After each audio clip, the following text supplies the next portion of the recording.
The truth is, doing absolutely nothing in the face of disrespect is actually the ultimate flex of a truly mighty will.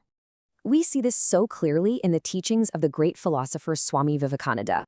He explains that the tremendous self-restraint of holding back is actually a manifestation of way more power than all of that outgoing defensive action. What we normally consider powerful, yelling, arguing, loudly proving a point, is paradoxically a glaring sign of internal weakness.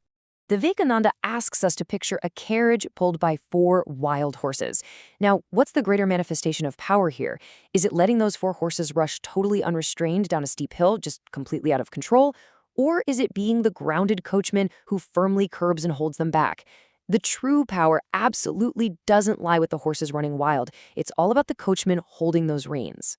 Or think of it like a cannonball. When its flight goes on endlessly, its energy just